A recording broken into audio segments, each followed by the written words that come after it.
Hey everybody, Sam here, and welcome to In Defense of Bad Movies, the podcast where we take a movie that is generally regarded as bad, but at least one of us likes it and defends it. I feel like I'm not resetting the podcast enough, so I'm going to try to say that at the beginning of every episode.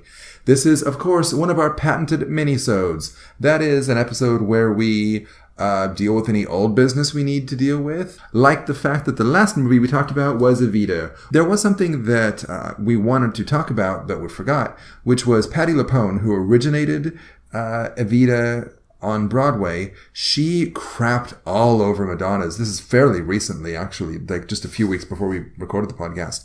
She crapped all over Madonna's performance in Evita. And we did not get a chance to talk about it, but you can please do, in fact, go research it yourself. It's pretty interesting. So I think that's all we have for old business. New business, the next movie that we are going to watch.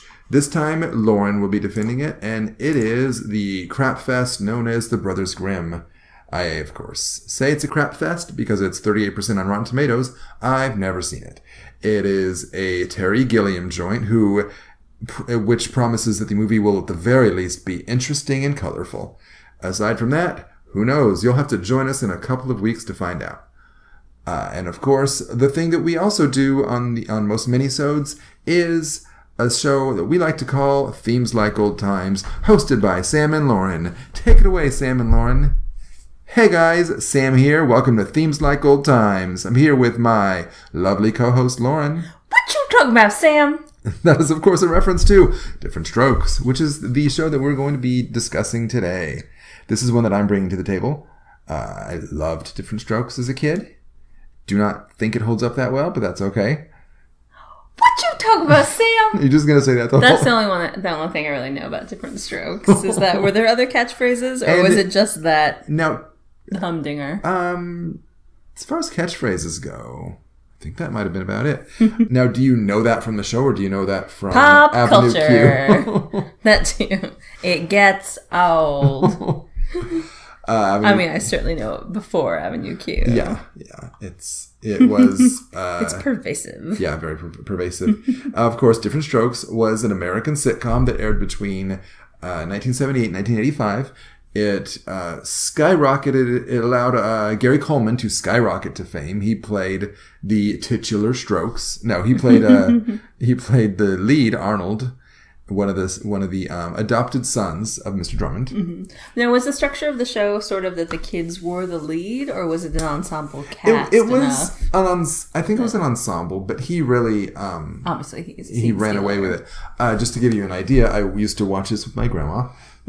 And she was at the time in her late 70s, mid to late 70s when we would watch it, and it was in syndication, and she would, like, just throughout the day would say, "Hey, when's that little colored boy going to be on?" Oh. She was from the South. She meant it in the most enthusiastic way. She did. She very much enjoyed that sitcom and that child actor who was, I think, 57 by the time the show ended.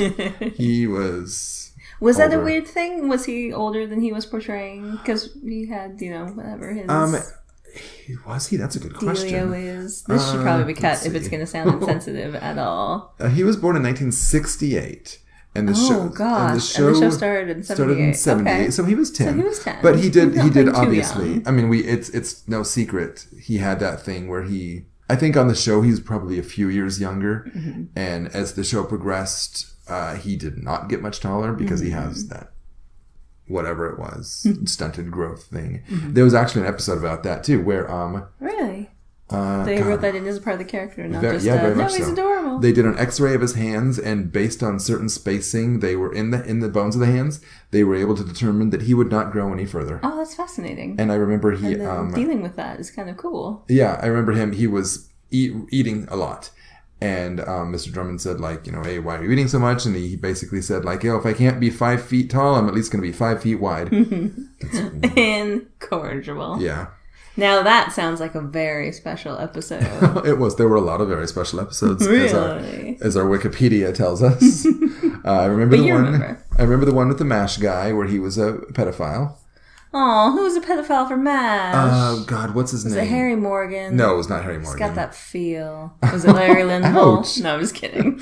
Was it Larry Linville? Which one is he? He had that show Hey Larry later, the spin-off Hey Larry or whatever. Gordon Jump. Life, what's happening with me? Oh, he was from WKRP in Cincinnati, I think. It's very different. Okay, so I'm dumb. You want to backtrack that at all? Nope. I'm gonna. That whole. For some reason, I you know what it is? Because MASH, Mobile Army Surgical Hospital. Yeah. 4 letters. Yeah. 4 Washington Avenue. The clue is at the white in Cincinnati. Yeah, so it's MASH and WKRP. Those, because they were 4-letter things, not acronyms, but whatever. They combined in my head. So I'm sorry. He's Gordon Jump from WKRP in Cincinnati, and I think as a no, I watched WK. I have no good excuse. Well, I'm just glad that Colonel Potter is not touching children up. No, yeah, I'm super sorry that I insulted the MASH actors this way. But anyway. the WKRP actors we will insult to no end. Yeah. Lonnie Anderson. Oh, God. You know what? Actually, we'll get to this one day. I thought the receptionist girl was much more attractive than Lonnie Anderson, even as a kid. I was like, I'm not into that Lonnie Anderson thing. She's too big and whatever. Was the receptionist girl kind of bookish and smart? Yeah, she was. She wore glasses. That makes sense. But we'll get to that another time. So yeah, there were a lot of very special episodes, including the pedophile one. The not growing up one, the acid rain turned Kimberly's hair green one time. I remember that. Let's see, what else? They approached environmentalism in a shoddy and accurate way. Yeah, pretty much. Were the very special episodes funny, or was it like in Full House when, like, let's slow everything down to a serious talk with the tinkly piano playing over it? It's still a sitcom, so there's got to be jokes in throughout the thing. But yeah, when they got to the serious part, it was very serious. And yeah, how do you, when you're dealing with Kitty Diddler, whatever, how do you not, I'm so curious if I'm sure you've not seen any of these in a long time, but if we were to go back to look at how they tackled the issues to see if they were dealt with well, or if any of them feel tone deaf given, contemporary sensibilities and what we have learned about certain issues. Yeah, that would be interesting to go back in and find out. But I'm not going to. Of course not. Why would we? We don't have that. There's too much TV. Yeah, there is. I mean, I'm not caught up on the good TV that I'm watching. Orphan Black's coming back. Come on, we gotta focus. That's true. Yeah. So okay, so the conceit of the show was that. Try saying conceit again. The conceit of the show. Okay. What? The conceit. The conceit of the show. Oh, shut your face. Do it again. So okay, no, I'm rolling. You're rolling it. So Mr. Drummond adopts Arnold and Willis after their mother passes away. Their father, not in the picture, playing into stereotypes, much different strokes. It's still, unfortunately, statistically really common, and this is the 70s. That's true. You don't know where Dad was. Dad could have died in the war. I honestly, I don't remember where Dad was. But, so he... New York law, if you employ a black woman and her black children are left, then those children become the property of her employer. I don't think I like it. I'm pretty sure that's what it was. You could have just said if you employ a person. No. For you to say black woman made it sound so uncomfortable. I did not write these laws. Blame Ed Koch. Wait, does that check out? I don't know. So, so that's that. Yeah. So then he adopts these kids, and comedy ensues because a black man with 2 white kids. I was blown away. Even as a kid, when he would say like, "Oh yeah, these are my 2 kids," and people were like, they did double takes or the eye. What? Right? I'm like, he's first of all, the mother could have been black. Could be mixed race kids. Yeah, Second of all, they could be adopted. Adoption is a thing. And maybe that speaks well of my parents, that when I was a kid, I'm like, what is wrong with these idiots? That's it. You were already woke as a child. Yeah, I was totally woke. I was colorblind. No, and I'm assuming even though I'm not sure what their lifestyle was like before, but I'm sure there was plenty of fish out of water in this, since Mr. Drummond is a man of means. And Mr. Drummond is a man of means. He's very wealthy. He lives in the penthouse of a New York apartment, in a deluxe apartment in the sky high, you might say, which will come back when we watch this. When we watch the opening credits. So what have you got to say, Loren? I've been monopolizing this. No, this is good. It's not really a show I experienced. I was sort of culturally aware, and I remember it being in syndication, but not really ever watching it. So I feel like it's not really been a part of my life. I have very little connection to it. But obviously, what you're talking about, Willis, is just a gold. I am famously older than you, so... Famously. Everyone talks about it. Oh, I do want to say, they do. Before we get into a little bit more, I want to say, later on in the show, Mr. Drummond falls in love with and marries Dixie Carter, and her attempting to be cute, but coming off as just cloyingly obnoxious son, Sam, which I hated that his name was Sam. Was this because the kids were getting older, so we had to bring in a cute one? Arnold was getting older, no taller, but older. And so they needed this little redheaded turd bag to come in. And oh my God, they had this quadriplegic girl on the show too. Oh dear. She was a recurring character. She had a bad attitude. Well, she's a quadriplegic. Yeah, but I hated this character. You have every right to be mad. I hated this character as a kid. What would she do? What would she had a bad attitude. Her device? Like, was she a bully? Was this the point that she was so empowered? She was happy to be a bully? She did talk shit to people a lot. And, she was so horrible. I don't know why I kept watching. This was before I realized that, like, you can stop watching a TV show. No, why would you? There's nothing else on. Well, that's true. There were just the 3 networks. So what am I going to watch? 60 Minutes? I have no idea what was on against it. So the theme was written and performed by Alan Thicke, Al Burton, and Gloria Loren. They actually performed it as well. I believe so. I know Alan Thicke did. Really?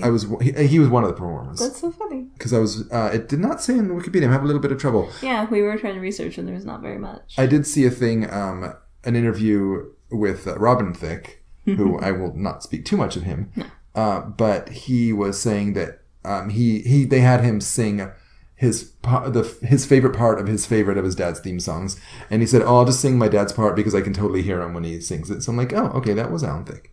And I'm assuming, because I can hear a woman's voice in there too, so I'm assuming the composers are the performers as well. That's interesting. It's a great theme song.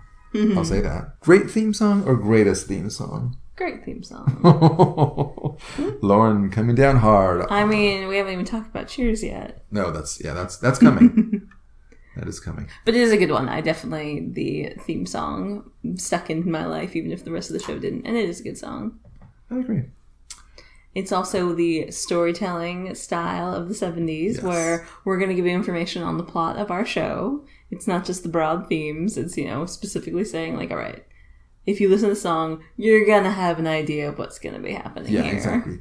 We're not relying on our repeat viewers. We're assuming, well, actually, it is true that, like, every episode, it's somebody's first episode.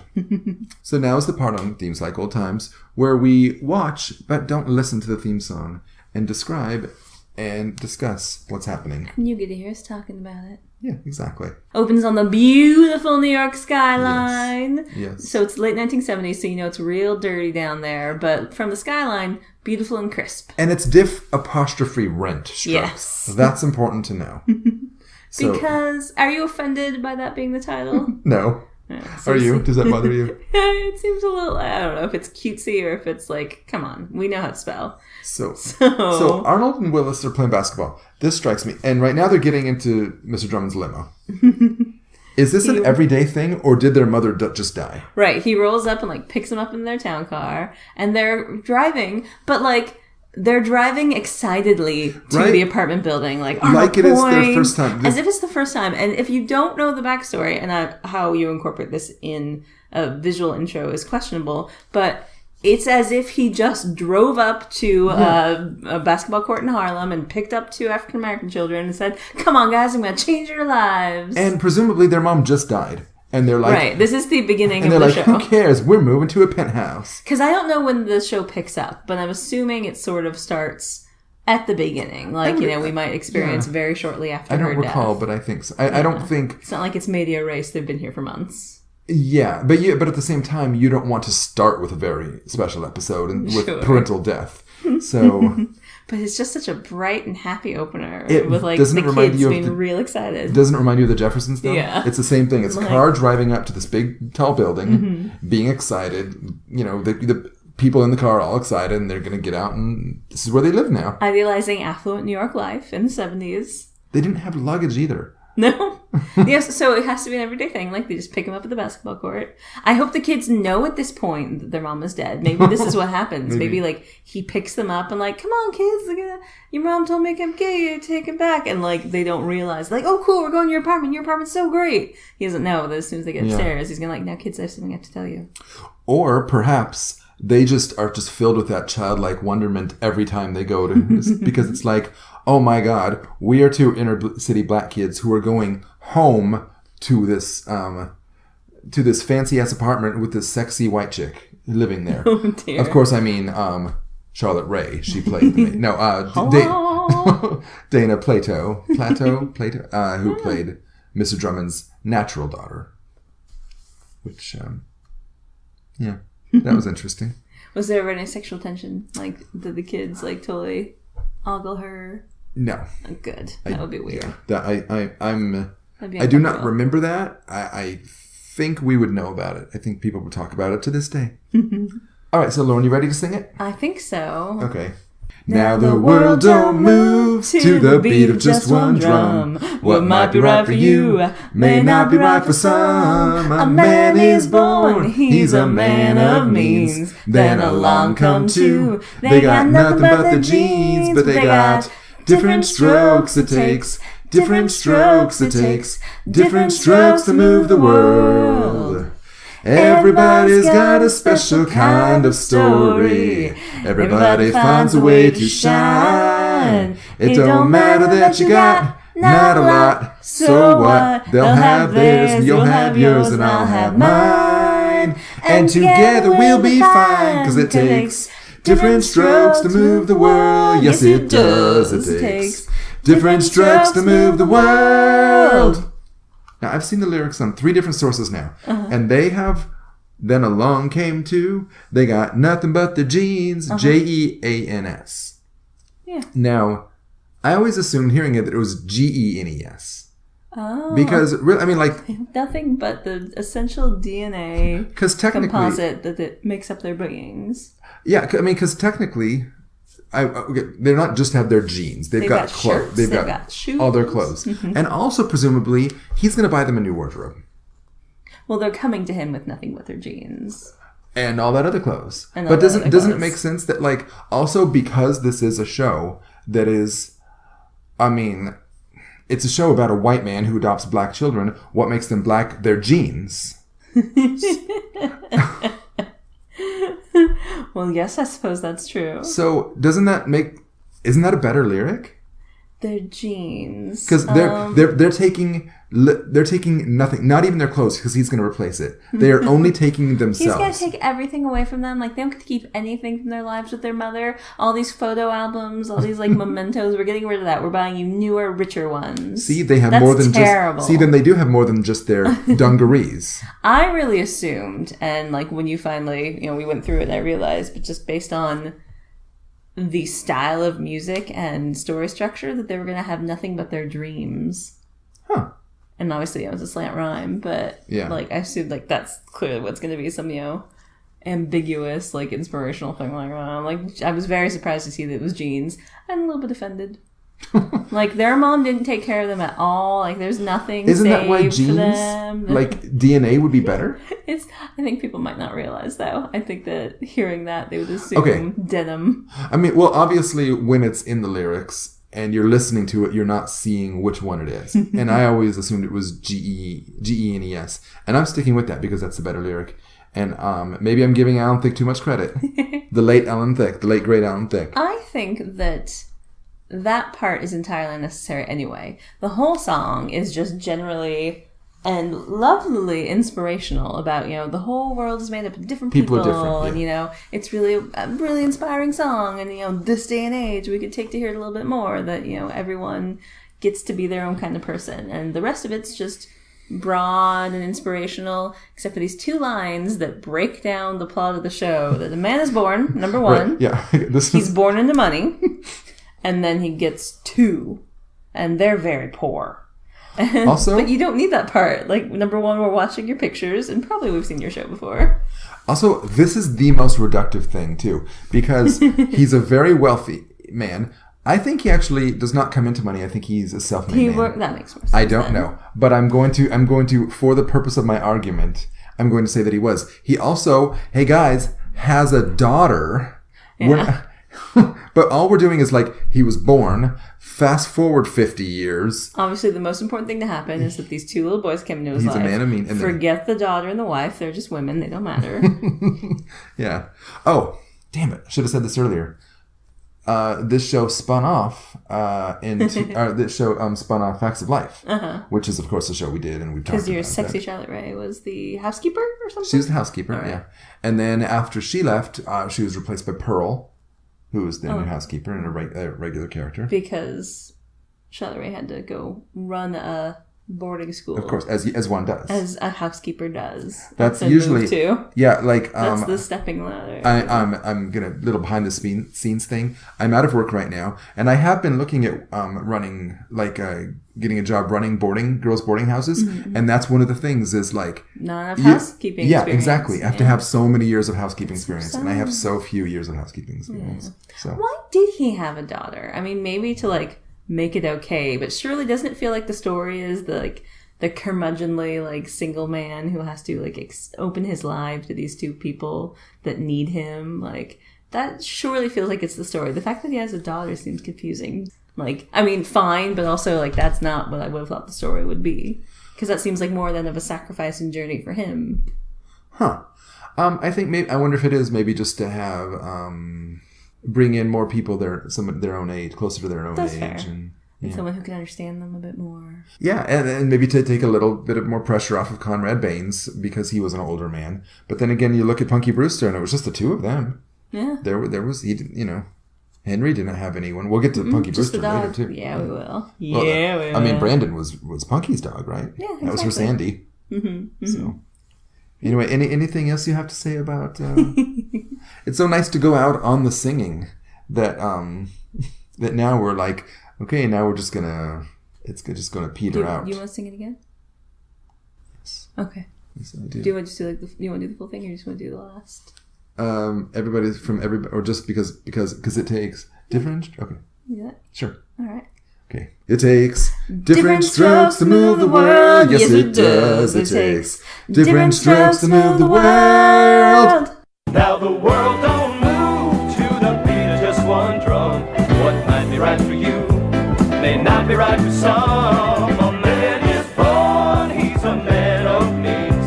Then along come 2. They got nothing but the genes, but they got different strokes it takes. Different strokes it takes. Different strokes to move the world. Everybody's got a special kind of story. Everybody finds a way to shine. It don't matter that you got not a lot. So what? They'll have theirs and you'll have yours and I'll have mine. And together we'll be fine. 'Cause it takes different strokes to move the world. Yes, it does. It takes different strokes to move the world. Thanks, Sam and Loren, and join us in a month for another episode as we continue, spoiler alert, the Disney Afternoon saga. And also remember to join us in about 2 weeks as Loren defends 2005's The Brothers Grimm. Thanks for listening. Bye.